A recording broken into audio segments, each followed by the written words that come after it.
नमस्कार,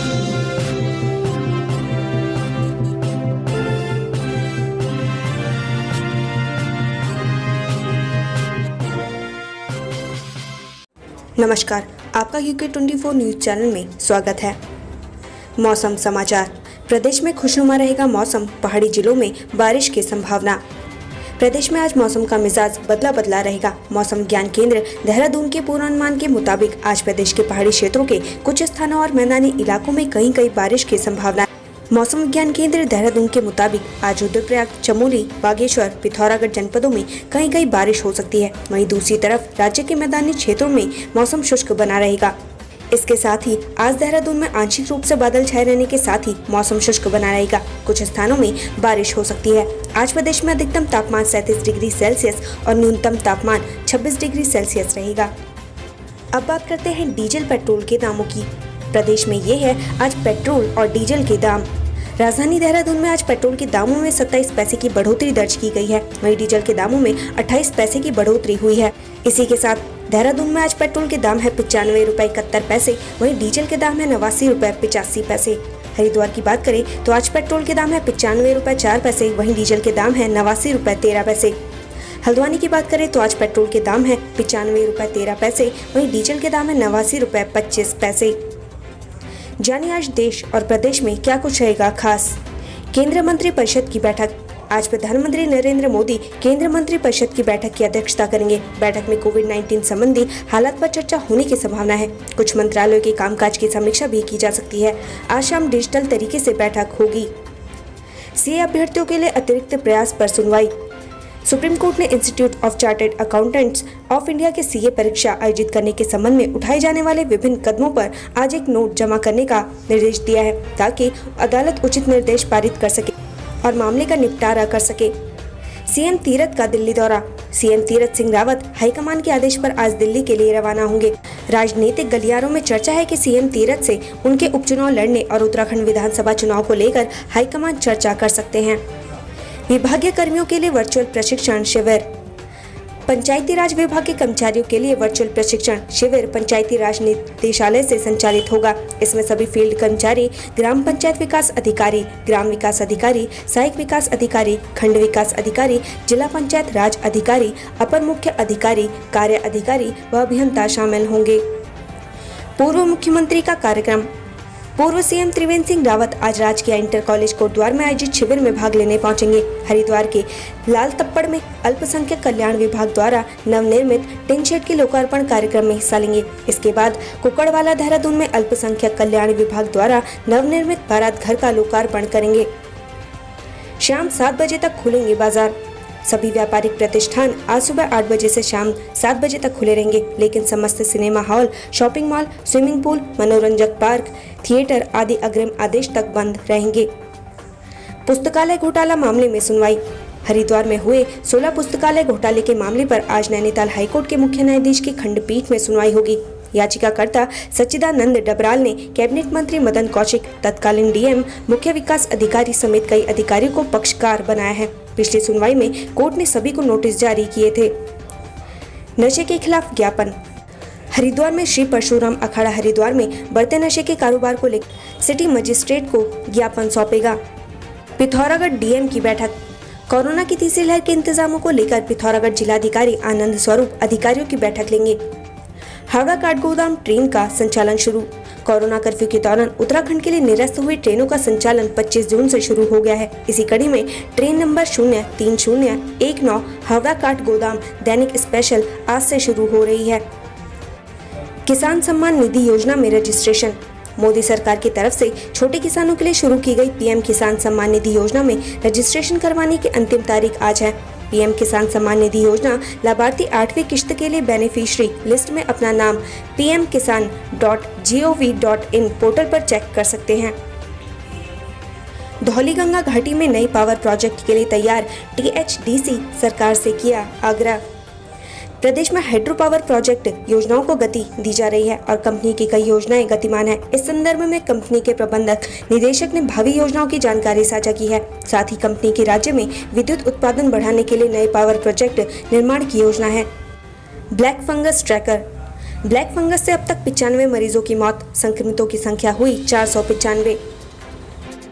कोरोना के कम होते मामलों को देखते हुए हेमकुंड साहिब गुरुद्वारा प्रबंधन समिति सरकार से निर्देश मिलने का इंतजार कर रहा है। निर्देश मिलते ही हेमकुंड साहिब यात्रा शुरू कर दी जाएगी। देहरादून के वेलम स्कूल पर हलाल मीट परोसने का आरोप, बजरंग दल ने किया प्रदर्शन। बजरंग दल के कार्यकर्ताओं ने वेलम बॉयज स्कूल प्रबंधन के खिलाफ विरोध प्रदर्शन किया है। कार्यकर्ताओं का आरोप है कि स्कूल के मेस में हलाल मीट परोसा जाता है। स्कूल प्रबंधन के खिलाफ बजरंग दल के कार्यकर्ताओं ने कोतवाली डालनवाला में तहरीर दी है। बजरंग दल के लोगों का आरोप है वेलम बॉयज स्कूल में एक धर्म विशेष के खाने को वरीयता दी जा रही है, जिसको लेकर स्कूल प्रशासन द्वारा बाकायदा सप्लाई के लिए टेंडर भी जारी किया गया था। टेंडर में स्पष्ट तौर पर एक धर्म विशेष के खाने को बढ़ावा देने वाले शब्द का प्रयोग किया गया है। इसके अलावा डालनवाला थाने में बजरंग दल संगठन की ओर से एक मुकदमे की तहरीर स्कूल प्रशासन के लिए दी गई है। वहीं वाइस प्रिंसिपल से हुई वार्ता से संतोषजनक आश्वासन नहीं मिलने पर बजरंग दल के कार्यकर्ता कोतवाली डालनवाला पहुंचे। कार्यकर्ताओं ने इस संबंध में पुलिस को तहरीर दी है और स्कूल प्रशासन के खिलाफ कड़ी कानूनी कार्रवाई करने की मांग की है। साथ ही बजरंग दल के कार्यकर्ताओं ने एसडीएम के माध्यम से सीएम तीरथ और शिक्षा मंत्री धन सिंह रावत को स्कूल प्रबंधन के खिलाफ ज्ञापन भी सौंपा है।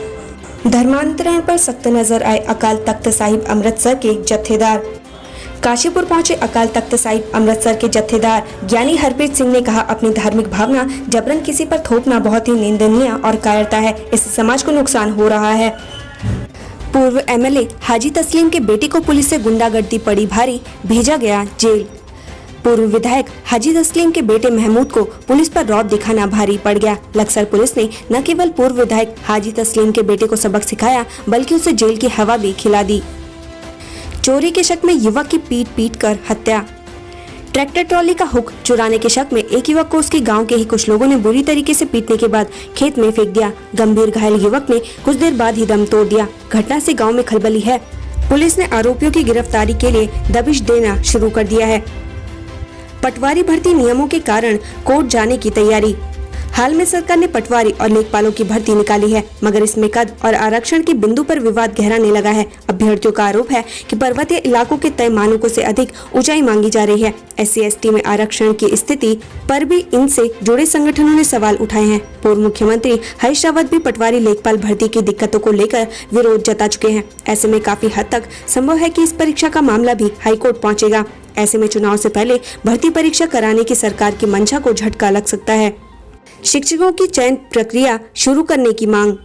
बीएड टीटी प्रथम प्रशिक्षित महासंघ ने प्राथमिक विद्यालयों में सहायक अध्यापक पदों पर 31 मार्च 2021 तक रिक्त हुए सभी पदों को सम्मिलित करते हुए शीघ्र नियुक्ति चयन प्रक्रिया पूरी करने की मांग की है। महासंघ ने देहरादून जाकर क्षेत्रीय विधायक चंदन राम दास को ज्ञापन सौंपा। उन्होंने कहा कि प्राथमिक शिक्षक भर्ती प्रक्रिया बीएड प्रशिक्षितों के लिए वर्षवार चयन के आधार पर गतिमान है। वर्तमान में देहरादून, हरिद्वार, नैनीताल 3 जिलों की विज्ञप्ति में काफी विलम्ब किया जा रहा है। उधम सिंह नगर जिले में सामान्य विज्ञप्ति जारी ही नहीं की गई। 31 मार्च 2021 तक सहायक अध्यापकों के सेवानिवृत्त से रिक्त पदों को भर्ती प्रक्रिया में शामिल नहीं किया गया है।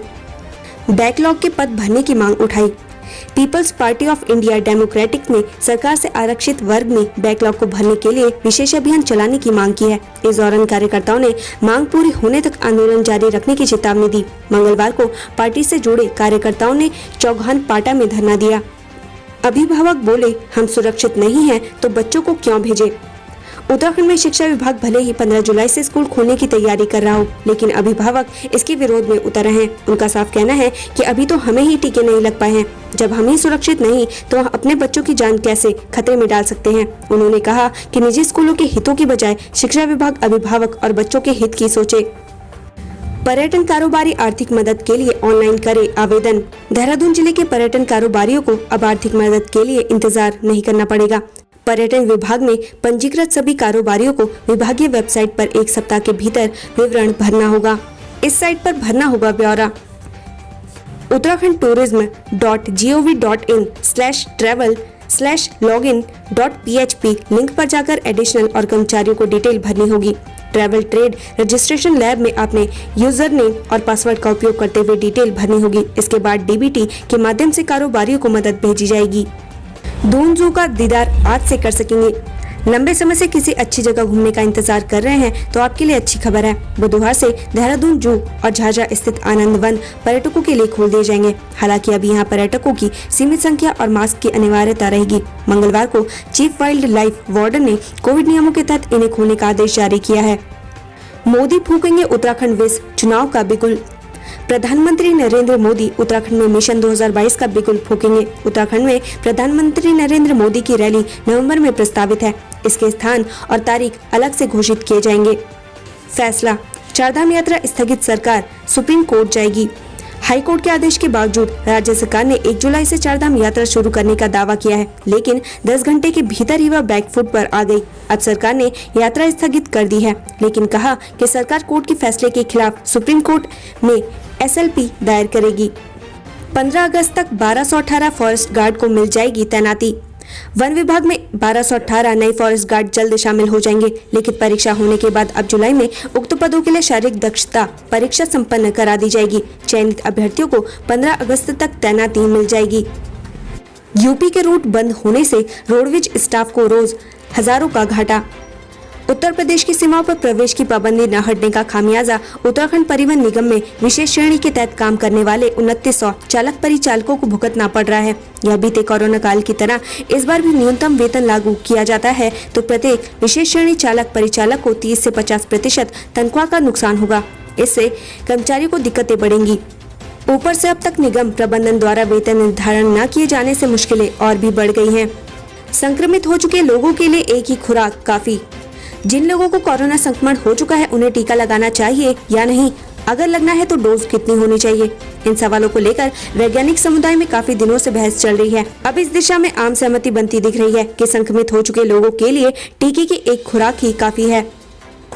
नवजात की मौत पर मां ने फांसी लगाई। होटल कर्मी की पत्नी ने फांसी लगाकर खुदकुशी कर ली। घटना की वजह साफ नहीं हुई है, लेकिन शुरुआती जांच में पता चला कि 3 दिन पहले ही नवजात बच्ची की मौत के बाद से महिला अवसाद में थी। पुलिस मामले की जांच कर रही है। मास्क बता देगा कोरोना से संक्रमित हैं या नहीं। फिटनेस ट्रैकर, स्मार्ट वॉच और वायरलेस ईयरबड्स जैसे पहनने योग्य चीजों की फेहरिस्त में जल्द ही फेस मास्क भी शामिल होगा। मशहूर जर्नल नेचर बायोटेक्नोलॉजी में प्रकाशित शोध रिपोर्ट के मुताबिक यह मास्क न केवल कोरोना संक्रमण की जानकारी देने में सक्षम होगा, बल्कि अन्य खतरनाक वायरस के संपर्क में आने पर आगाह भी करेगा। हार्वर्ड विश्वविद्यालय और मैसाचुसेट्स इंस्टीट्यूट ऑफ टेक्नोलॉजी के शोधकर्ताओं ने यह तकनीक विकसित की है। शोधकर्ता निर्माता कंपनियों से बात कर रहे हैं ताकि इसे जल्द बाजार में उतारा जा सके। हालात सामान्य होने पर ही खोलेंगे स्कूल कॉलेज।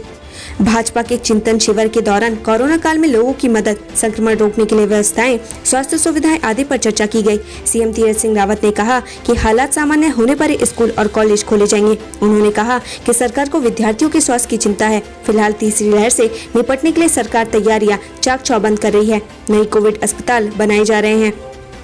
उत्तराखंड से संबंधित ऐसी खबरें पाने के लिए हमारे चैनल को लाइक व सब्सक्राइब जरूर करें। धन्यवाद।